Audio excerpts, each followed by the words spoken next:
الرسول صلى الله عليه وسلم قال لأمتي, tumo ndani ya siku ambazo mjumbe Mwenyezi Mungu alisema kuambia umati wake, lau ta'lamu ummati ma fi ramadana latamannat an takuna as-sana kulluha Ramadan.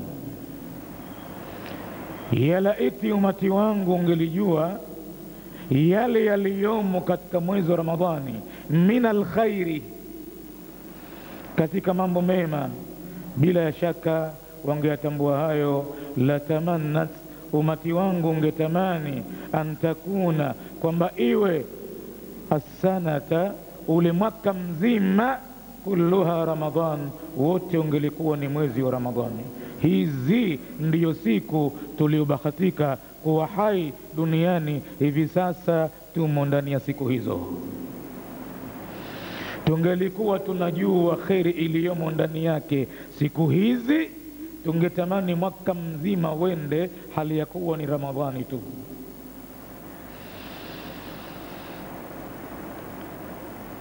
Katika maudhui tuliyoianza jana, fi haqiqati al-imani wa alamatihi, katika yaliyomo ndani ya uhakika wa neno liitwalo imani na alama zake imani hiyo. Hapa ndipo pahala insha Allahu taala, kwa idhini yake Mwenyezi Mungu, tutakuwa tukipitisha pumzi zetu ndani ya maudhui hii. Kwa nini tuzungumziane imani katika wakati huu ambapo tokea Uislamu kutokeza katika ardhi hii, ule Uislamu aliokuja nao Nabii Muhammad, hivi sasa ni zaidi ya miaka 1420 na tena itakuwaje tuzungumze neno imani na ilhali ya kuwa Uislamu umekwisha kuwa kizee tangu kutokeza katika ardhi hii zaidi ya miaka 1400 na zaidi? Kuna baadhi yetu wanaweza kujiuliza, kuna haja ya kuzungumziana imani wakati huu? Na ndiyo maana baadhi ya watu utaona wanasema katika wakati huu ya kwamba hapa hatujakutana kuzungumzia qala Allahu Ta'ala qala Rabbi. Hapa tutazungumzia sababu au mbinu wanazotumia makafiri katika kuvuruga Uislamu. Aswal, kwani utakapozungumza ndugu yangu mbinu ambazo wanazitumia makafiri katika kubomoa Uislamu, kwani hutokuwa ukitumia qala Allahu Ta'ala? Najidanganya tu. Hutokuwa ukitumia qala Rabbi? Utakuwa ukizungumza maneno gani kama hutokuwa ukizungumza kitabu cha Mwenyezi Mungu? Utaweza kutoa dalili gani kwamba makafiri wanatumia mbinu kadha wa kadha bila ya kutoa proof ya unaoyasema kwamba Mwenyezi Mungu amesema hivi? Ukisema kwamba hapa hatujakutana kuzungumzia qala Allahu Ta'ala qala Rabbi, ina maana unamkatalia mtume wa Mwenyezi Mungu yale aliyoyasema, inna ahsana alhadithi kitabullah, hakika ya uzuri wa mazungumzo, uzuri wa maongezi. Wakikutana Waislamu katika mazungumzo mema, hawajapata kuzungumziana ila watapozungumza kitabu cha Mwenyezi Mungu. Unatoka kwenye kitabu cha Mwenyezi Mungu, wa khairal hadi, na bora ya uongofu, Kama mtu anataka kuongoka aongolewe, basi bora ya uongofu hautapatikana katika ardhi hii isipokuwa hadiyu Muhammadin, ni uongofu wa Nabii Muhammadi sallallahu alayhi wasallam. Tena yaliyobaki, kama hutaki kutumia Qur'ani, hutaki uongofu wa mtume, wa sharral umuri, na uovu wa mambo, muhdathatuha, lazima utakuwa ukizua. Kama umetokana na Qur'ani hunayo, umemwacha mtume wa Mwenyezi Mungu, sasa ina maana unafuata hawa ya nafsi yako, na bila shaka katika hawa ya nafsi yako utakuwa ukizua mijambo mbalimbali. Wa kulla muhdathatin bid'ah, na kila zushi linakuwa ni zushi, halitakuwa ni uongofu. Kila jambo jipya katika dini linakuwa ni uzushi tu. Wa kulla bid'atin dalala, na kila uzushi ni upotevu kwa kauli ya mtume. Hakuna uzushi katika dini ikawa kuna kheri yote ndani yake, ila inakuwa ndani yake mna upotevu. Wa kulla dalalatin, na kila upotevu, finnari, pahala pake mchujo wake uliochujiwa. Uzushi ni upotevu, na upotevu pahala pake ni motoni. Sasa tutaipata jawabu kwa nini tunazungumziana imani hata katika wakati huu. Uislamu ni mtu mzima, mtu mzima aliyekuwa kizee, ameshapata umri wa miaka 1400, bado hajawa kizee tu huyo. Kwani miongoni mwetu yuko atofika angalau miaka 900 hivi, hata 1000 asiupate? Mwenyezi Mungu anasema ya waddu ahaduhum law yuammaru alfa sana. Miaka 1000 ni mingi, kwa sababu anatamani kila mmoja miongoni mwa Mayahudi na makafiri wanatamani wapewe umri wa miaka 1000 kuishi. Na hata wakipewa miaka 1000, wama huwa, halitokuwa jambo hilo la umri huo bimuzahazihihi, la kuweza kumpeperusha yeye akaepukana min aladhabi, kutokana na adhabu ya Mwenyezi Mungu, an yuammara, kwamba alipewa umri huo. Tunazungumzia na imani. Wal imanu, na neno imani kama tulivyozungumza wakati tulipokuwa tukiukaribisha mwezi wa Ramadhani, katika mawaidha ambayo nilipata ujumbe rasmi, utumwa rasmi, ni warekodie watu wa Kenya darsa ambazo wataweza kuzitia katika idhaa yao ya KBC kwa mwezi wa Ramadhani, kila siku dakika 30. Basi maudhui ya mwanzo nilowachagulia ilikuwa ni istikbalu Ramadhani, kwa kuwa tunaishi katika siku ambazo hizo, nikawapa kukaribisha na kupokea mwezi wa Ramadhani. Ndani ya maudhui hiyo kulikuwa na tafsiri ya neno imani, kwa kuwa aya iliyofaridhisha ibada ya saumu imeanza na tamko la imani, kisha baadaye likaja tamko la saumu katikati, na hatimaye aya ikamalizia tamko la takwa. Vitu vitatu hivi, mambo matatu haya ndio yanataka kutiwa kwenye akili na kuwekwa katika chemba ya moyo ya kila Muislamu, ajue sasa anaishi katika siku gani na awe na mafunzo gani kayapata katika vitu vitatu hivi. Al-imanu ya ayyuhalladhina amanu, imani ni pale Mwenyezi Mungu alipowaita waumini kwa ile sifa ambayo wenyewe walioitwa watapenda kujisikia Mwenyezi Mungu aliyewaumba anawaita kwa sifa hiyo, watapenda na hawatochukulia kwamba ni utani. Mwenyezi Mungu anawatania, watachukulia kwamba wamependekezwa na Mwenyezi Mungu kwa sifa hiyo, na Mwenyezi Mungu amekubali imani zao mpaka akawaita enyi mlioamini. Maana imani alizikubali. Na kama mmo katika tabia hiyo ya kuamini, basi fardhi inakuja, kutiba alaikumus siyam, mlioamini imefaradhishwa juu yenu ibada ya saumu. Singeni kama kutiba ala alladhina min qablikum, kama ilivyofaradhishwa juu ya wale ambao walipita kabla yenu hapa duniani, na lengo lake la'allakum tattaqun, ili mpate kuwa wenye kumcha Mwenyezi Mungu, ili mpate kuwa tayari katika kutekeleza maamuru ya Mwenyezi Mungu baada ya kutoka katika madrasatu siyami. Bila ya shaka mtakuwa tayari kutekeleza amri yoyote ya Mwenyezi Mungu, na iwe nzito namna gani. Madhali mmefaulu katika chuo hicho, bila shaka mtakuwa ni watu aina nyingine.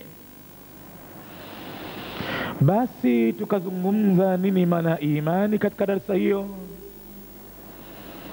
na tukaiwekea sababu kwa nini ikawekwa pamoja na saumu na pamoja na takwa. Jawabu tuliipata ya kwamba imani ni jambo ambalo siri baina ya mja na Mola wake.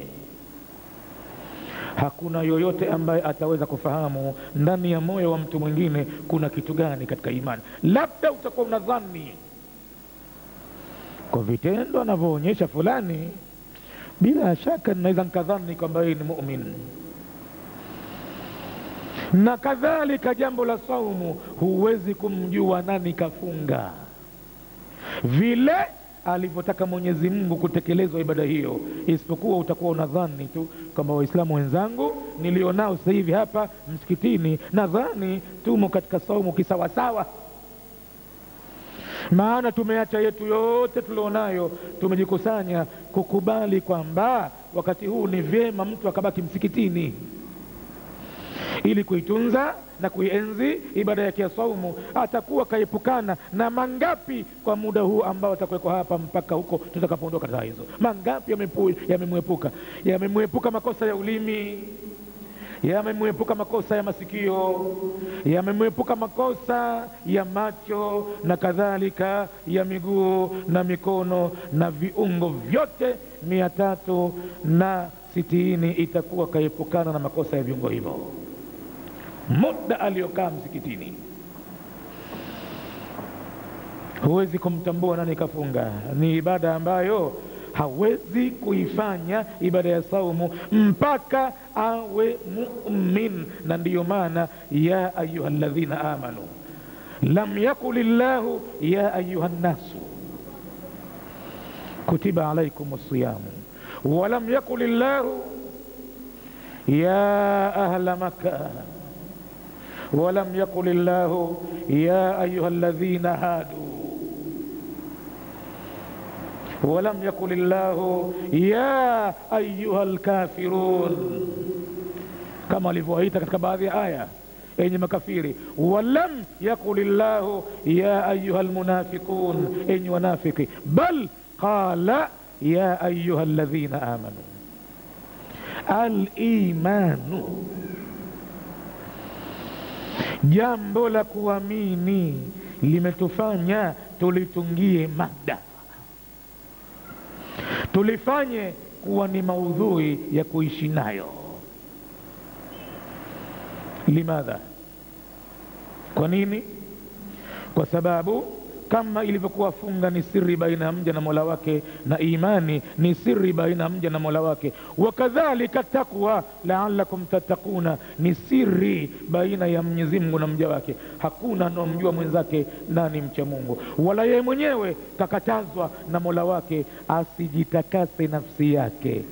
Fala tuzakku anfusakum huwa a'lamu biman ittaqa, msizitakase nafsi zenu, yeye Mwenyezi Mungu ndiyo pekee amjuae nani aliyemcha yeye sawa sawa. Huna haja ya kujisifu, huna haja ya kujitangazia, ila we unaomba tu, ya Rabbi zifanye amali zangu hizi no zifanya ziwe khalisan liwajhika alkarim. Omba sana hilo, zifanye ziwe nimekusudia dhati yako Mwenyezi Mungu, nimekusudia radhi zako Mwenyezi Mungu, lakini hujijui. Usiwe na overconfidence ya kwamba umeipata takwa. Ni kitu ghali sana, imani ghali, saumu ghali, na takwa ni ghali. Kwa hivyo tunaishi katika madrasa hii al-iman. Wal-imanu, imani hii tunazungumza sasa, ma huwa al-imanu al-haqiqi, ni ipi imani ya uhakika isiyokuwa na uongo ndani yake, isiyokuwa na ghilba ndani yake, isiyokuwa na khadaa ndani yake, isiyokuwa na ghushi yoyote ndani yake. Ni ipi imani ya uhakika? Wa alamatihi, na alama zake. Mtu ukitaka kumjua, au wewe mwenyewe ukitaka kujijua, uwe na alama gani mpaka uwe unajijua kwamba mimi kidogo ninaweza kusema ni muumini? Watakapoitwa watu kwenye Qur'ani ya ayyuhalladhina amanu, unaweza kujisabu na mimi nimo, na unaweza kuitikia labbaika rabbi, nimekuitika Mola wangu, kwa hivyo niamrishe na niko tayari kutekeleza. Unaweza kujihesabu kwamba mimi ndiye muumini. Ni ipi imani hiyo ya uhakika? Tumesema katika darsa ya jana, katika darsa za magharibi, ya kwamba wale ambao ni wenye sifa ya unafiki, ambao wamedanganya katika imani kwa kutumia maneno na kutumia vitendo, lakini kiitikadi moyoni ikawa mtu yuko vingine kuliko vile anavyosema na anavyofanya.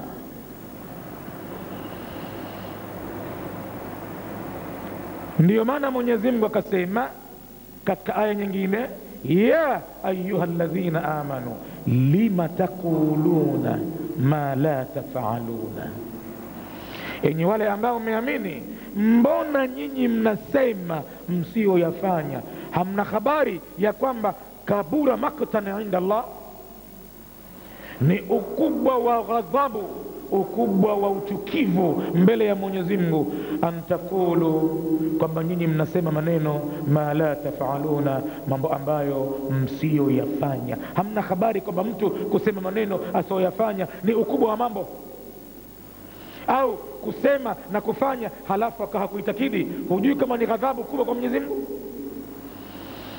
Tukataja wenye sifa za unafiki katika sifa zao, tumetaja 2-3, lakini tukaitaja na sifa hii, wa idha du'u ila Allah. Sasa unapata kujicheck nafsi yako, je, mimi imani yangu ni ya kweli au ina wasiwasi? Sifa za wanafiki wanapoitwa kwenda kwa Mwenyezi Mungu, je, huku kuitwa kwenda kwa Mwenyezi Mungu ndo wapi? Kuna lifti ambayo ukibonyeza utaweka nambari fulani ukufikishe mpaka kwenye arshi upate kufika kwa Mwenyezi Mungu? Haijakusudiwa hivyo. Wa idha du'u ila Allah, wanapoitwa kuelekea kwa Mwenyezi Mungu ni pale wanapoitwa kwenda kwenye Qur'ani, ambayo Qur'ani ni maneno yake Mwenyezi Mungu. Wa rasulihi, na wanapoitwa kwenda kwa mtume wake. Wapi? Maka? Madina? Hapana, hakuna haja ya pasipoti wala visa wanapoitwa kwenda kwenye maamuzi ya mtume, alipotumia maneno au alipotumia vitendo au alipokubali jambo wakati uhai wake asilitoe makosa. Wanapoitwa kwenda katika mambo kama hayo, liyahkuma bainahum, ili Mwenyezi Mungu au mtume wake apitishe hukumu kati yao, Sasa hapa ndo utaiona imani ya uhakika, kwamba mtu anapotamka la ilaha illa Allah yukoje na yale ambayo anayafanya. Hapa sasa ukitaka kujijua unaamini kweli, hapa pala penyewe. Idha fariqum minhum, tahamaki kunni miongoni mwao hawa wanafiki, mu'ridhuna, wanapuuza kwenda kwa Mwenyezi Mungu, kwenda kwenye Qur'ani na kwenda kwenye kauli za mtume, wanapuuza. Na mwisho anapatikana mtu kusema, na hawa nao ati Mwenyezi Mungu kasema, mtume kasema, ndo nini? Anafika wakati wa kusema Muislamu, na hawa nao Qur'ani Qur'ani Qur'ani Qur'ani, hawa Qur'ani na mtume kasema, basi hawana jingine. Naam, ndiyo, mtume kasema na Mungu kasema, na Muislamu asipotumia mtume kasema na asipotumia Mwenyezi Mungu kasema, unataka atumie nini zaidi ya mambo hayo? Mambo ambayo mtume kataja waziwazi, taraktu fikum amraini, nimebakisha kwenu mambo mawili, ma intamassaktum, mambo mawili ambayo nyinyi mkishikamana nayo mimi nakataa, lan tadhillu baadi, kwamba hamtopotea kabisa baada ya kuondoka mimi duniani. Hamna haja ya kuja kaburini kwangu kutaka kunifuata, kutaka kuniamsha. Mimi sina uwezo tena wa kusema na nyinyi katika amri fanya au wacha, nikilala pahala pale. Itabaki yale yale nilipoyatamka wakati naletewa wahyi, yale yale, kwa sababu aliyenipa maneno hayo pako pahala alinambia, al-yawma akmaltu lakum dinakum, leo mimi nimekamilisha kwenu nyinyi dini yenu hii ya Uislamu, imekamilika. Kwa kuwa imekamilika, mtume alipokuwa hai, basi baada ya mauti yake usije ukasikiliza maneno, kuna mtu kaambiwa na mtume usingizini, waambie watu wakifanya hivi watapata hivi, waambie watu kama hawakufanya hivi watapata hivi. Itakuwa uongo na itakuwa Allahu jalla jalaluhu hakuikamilisha dini. Al-yawma akmaltu lakum dinakum, maneno haya Myahudi yamemuemeza, akadiriki kumwambia mmoja katika masahaba, yalaiti aya kama hii ingeteremka kwenye kitabu chetu,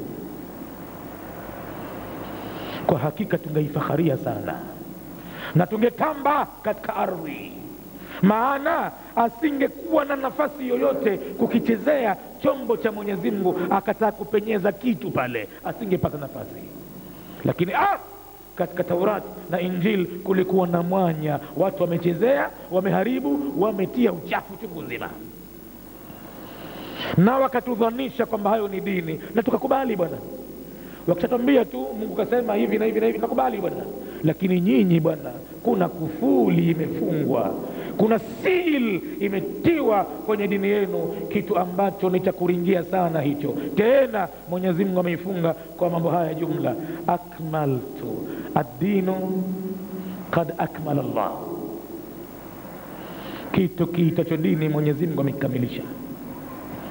Akmaltu lakum dinakum wa atmamtu, al-amru thani atamma Allahu al-islama, Mwenyezi Mungu ameutimiza Uislamu, ameukamilisha na akautimiza katika maneno kama haya, ya Rabbi. Hivi kweli anapatikana Muislamu anakuwa mpumbavu, anakuwa bado mjinga, anakuwa nadhani kwamba anayo nafasi katika dini ya Mwenyezi Mungu ya kumtaja shekhe wake, ya kumtaja imamu wake, ya kukitaja kikundi chake kwamba nacho kimesema hivi? Katika mambo haya mawili, akmaltu wa atmamtu, al-yawma akmaltu lakum dinakum wa atmamtu alaykum ni'mati, na nimetimiza juu yenu neema yangu. La tatu, baada ya kukamilishwa na kutimizwa, waraditu Mani alladhi radhiya? Allah. Huyo aloridhia ni nani jamaa? Usiokafikiri ni mwalimu wako wa skuli hivyo. Madam karidhia mwalimu wako basi una wasiwasi. Usiokadhani aliyeridhia ni baba yako ukasema kwamba madhal babangu ameridhia basi. Usiokadhani aliyeridhia mama yako. Usiokadhani aliyeridhia ni mfalme aliyekutawalia au raisi aliyekutawalia ukasema madhali mfalme wangu, madhali raisi wangu ameridhia hili, sina wasiwasi. Aliyeridhia huwa Allahu jalla jalaluhu, ni Mwenyezi Mungu aliyetukuka katika jambo lake, ndiye ambaye ameridhia. Alladhi radhiya huwa Allah. Tizama neno matatu hayo. Sijui Muislamu kwa nini anabaki kuwa mkaidi katika aya hii. Labda hatujaendea deep bado kuitazama vile uzito wake ulivyo. Al-yawma akmaltu lakum dinakum wa atmamtu alaykum ni'mati wa raditu lakum al-islama dina. Na kile ambacho Mwenyezi Mungu amekiridhia, ayu shay'in, al-islama.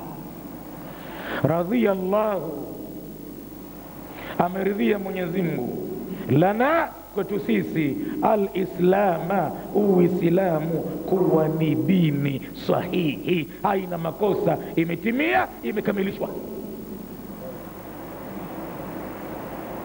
Sasa ukitaka kujijua una imani sawa sawa au itabidi uanze upya kazi, ni pale ulipoitwa kwenda kwenye Qur'ani, ukaitwa kwenda kwenye kauli ya Mtume, halafu ukapuuza na ukaanza kuwataja watu ambao kwako ukawaona muhimu zaidi kuliko Mwenyezi Mungu, kuliko Mtume. Wewe unajihesabu ni nani? Nani utakuwa wewe? Mwenyezi Mungu anasema basi, wa idha du'u ila Allahi wa rasulihi liyahkuma bainahum idha fariqun minhum mu'riduna. Tahamaki kikundi miongoni mwao wanapuuza, na wakati huo wanapuuza, lakini washajua maamuzi yatakuwa mabaya upande wao. Lakini wa in yakun lahumul haqu, kama itakuwa upande wao ndo kwenye haki katika maamuzi yale, kama Qur'ani itaamua, itabidi impe haki. Kama Mtume ataamua jambo, itabidi ampe haki lazima, kisha jua. Wakati huo ya'tu ilaihi, wataiendea hukumu hiyo, mudhinina, huku wakiwa wamechangamkia, huku wakiwa wamechapuka, haraka haraka, chapu chapu, kwa hima na bidii. Isitoshe, katika hii maudhui tunayozungumza, hakikatul imani, ambacho ni kitu ghali chataka kutafutwa na Muislamu, na katika wakati mzuri, katika wakati mzuri wa kuitafuta imani yako Muislamu ni hizi siku.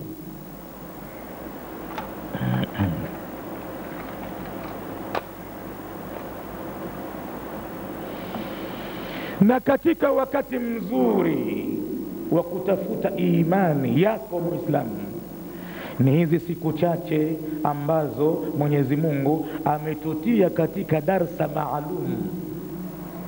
Darsa hiyo, kila kilichomo katika kiungo chako mwanadamu kinapata faida, kila kitu. Macho yako yanapata faida, tumbo lako linapata faida, chango zako zinapata faida, damu yako inasafishwa, moyo wako unapata faida, maana umechoka kubeba mzigo mzito wa mtu kushiba sana kila wakati. Moyo huja ukachoka hivyo ukishiba, na ukishiba sana moyo unakuwa mzito, hauleti fikra za kheri, unaleta fikra za shari, kwa sababu aljuu nahrun, mto, njaa kama ni mto wa maji ambao tasbahu fihi almalaika, wanaogelea ndani ya mto huo malaika.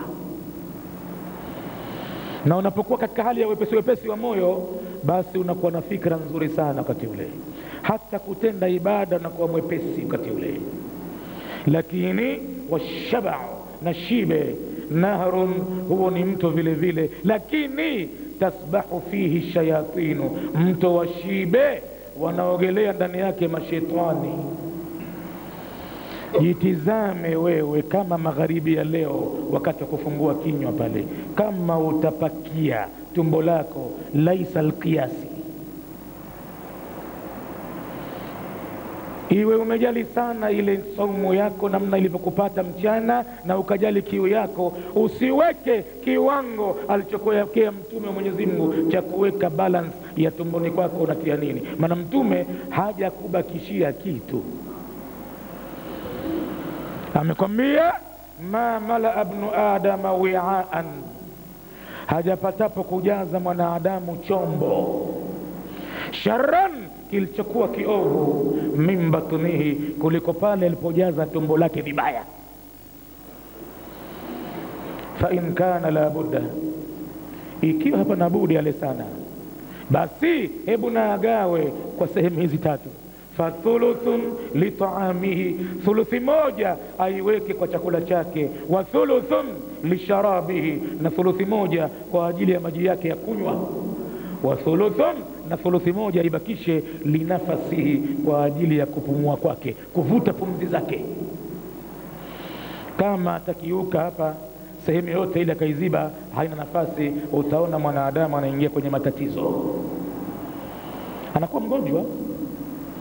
Tena watu kuitana kabisa, majirani njooni, ni wahini, nipateni mwenzenu taabani, huyu anaumwa.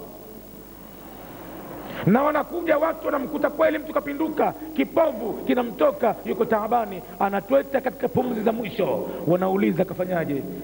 Mama watoto anasema hakuna kosa alilofanya, hakupigwa hapo alipo, wala hakuna jambo lolote, hana malaria, hana chochote, ni kwamba amekula sana. Tena namkataza mume wangu hivyo, ukatiwa anajitetea mama watoto, anasema nimemkataza, nimesema naye na kusema naye, mwenzangu we, haiwi basi tena. Yeye ndo kwanza ananambia umetaka kuniua maksudi, umepika namna hii, haya si mauti haya, chakula kama hichi mie na nife. Mwenzangu utakufa kweli? Anasema na nife hadi, kwa kuwa kitamu sana.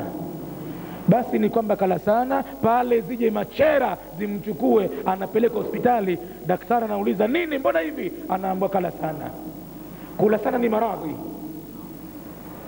tena ugonjwa mkubwa sana, unakosa raha ya kila kitu, pumzi zinakupaa, unaona kiungulia, unaona kichefuchefu, unaona kila aina ya balaa, mpaka damu kupita kwenye moyo inapita kwa tabu, hamna nafasi, nafasi imezibwa na moyo umekuwa mzito. Hii ni alama mojawapo ya kujijua kwamba wewe imani yako ulionayo ya uhakika au imani ya kudanganya. Tizama pale unapoitwa kwenda kuhukumiwa kwenye kitabu cha Mwenyezi Mungu na kauli ya Mtume, tizama unapokuwa wakati ule. Ukianza kuwasogeza baadhi ya watu pale, wakasema lakini bin Taimia akasema hivi. Nani bin Taimia wewe mbele ya Rasulullah, na nani bin Taimia mbele ya Mwenyezi Mungu? Unaambiwa Mwenyezi Mungu ameamua, Mtume amesema, unakwenda kusema lakini Alhabibu Nawawi. Ndo nani Alhabibu Nawawi? Unakwenda kusema imamu wangu Shafi'i wa madhehebu yangu, yeye amesema hivi. Nani Shafi'i? Wewe unayo hoja umepewa kwenye Qur'ani na Mtume kwamba liko jina la mtu ambaye anaitwa Shafi'i. Akikwambia kitu basi ndio hivyo hivyo, usende kulia, usende kushoto. Pako pale umekuta kama hivyo, labda kama utakuta wa sunnatal khulafai rashidina almahdiyina, kama utakuta mtu wa ziada baada ya Mwenyezi Mungu na mtume wake, basi alaikum bisunnati wa sunnati alkhulafai arrashidina almahdiyina, labda utakuta mwenendo wa makhalifa wangu waongofu. Angalau kauli za kina Abu Bakar na Umar na Uthman na Ali, angalau ni hoja, maana mtume kasema. Ukiwaheshimu wao unamheshimu mtume wa Mungu, na ukiwadharau wao umemdharau mtume wa Mungu, na ukimdharau mtume wa Mungu basi inakuwa moja kwa moja umempuuza Mwenyezi Mungu aliyemtuma. Alama nyingine ya imani yako kama ni kweli au uongo, wa indama yad'u da'i, na wakati anapoita muhitaji liljihadi fi sabilillah, kuwaita waislamu, jamani, uislamu unaelemewa, wataka kupiganiwa, wa badhli anfusi, na lazima nafsi zitoke za watu washiriki kwenda pahala fulani, wa alamwal, na vile vile mali zao zitoke. Anapoita muhitaji katika wito huo, yusibuhumu adh-dha'ru, utaona wenye imani ambazo sizo alizotaka Mwenyezi Mungu aaminiwe na waja wake wanapatwa hapa na kiwewe, wanapatwa na fadhaa, wanapatwa na kuemewa, wayaghshahumul jubnu, na hapo tena uoga unawagubika. Kuwagubika uoga wenyewe Mwenyezi Mungu amesema taduru a'yunuhum, macho yao huanza kuzunguka duara,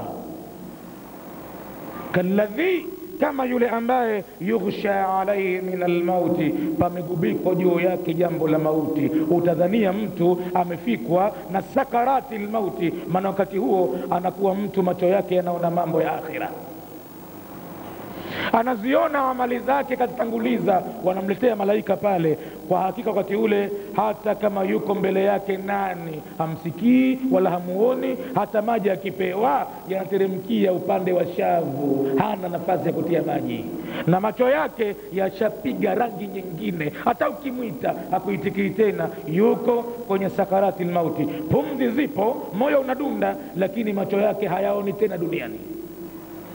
Na ukimtupia macho yashabiduka, yashakuwa si ya duniani, ni mengine kabisa. Wakati huo mtu huwa macho yake yanamzunguka, kalladhi yughsha alayhi min almauti.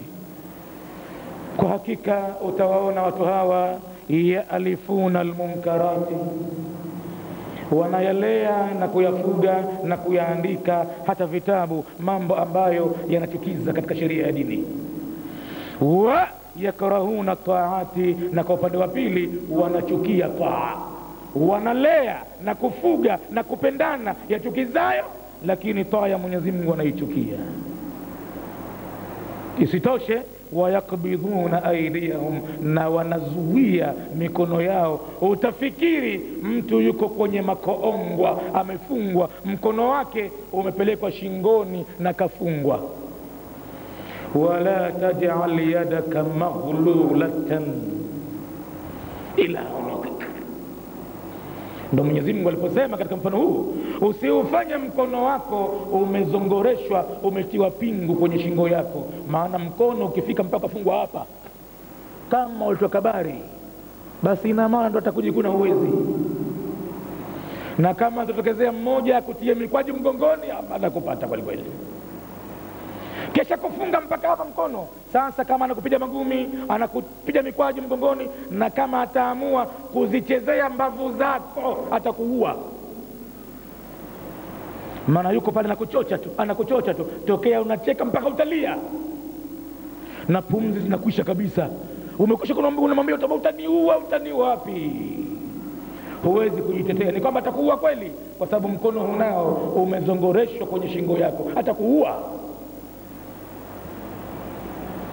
Wala taj'al yadaka maghlulatan ila unuqika, usiufanye mkono wako kama uliozongoreshwa katika shingo yako, kwa maana ya ubakhili, kwa maana ya choyo, kwa maana ya roho mbaya, kwa maana ya kujitosheleza nafsi yako mwenyewe, bila ya kutupa macho ukaangalia Waislamu wana hali gani, wale wanyonge. Kwa hivyo sifa ya imani kuharibika inaharibika pale mtu anapozuia mkono wake. Wayakbidhuna aydiyahum, na wanazuia mikono yao. Ukijiona mgumu wa kutoa, jifahamu kwamba kuna upungufu katika imani, au umefika katika stage ya point ya 0. Katika 100% ni kwamba unasota kwenye 0, hujaondoka bado. Hata kama unaswali namna gani, hata kama umefunga saumu namna gani, madhali mkono hawendi, ibada hii imetanguliziwa imani. Kama mtu hana imani hawezi kuitekeleza ibada hii, au itakuwa naifanya hali ya kuwa hajaifahamu ni ibada ya namna gani.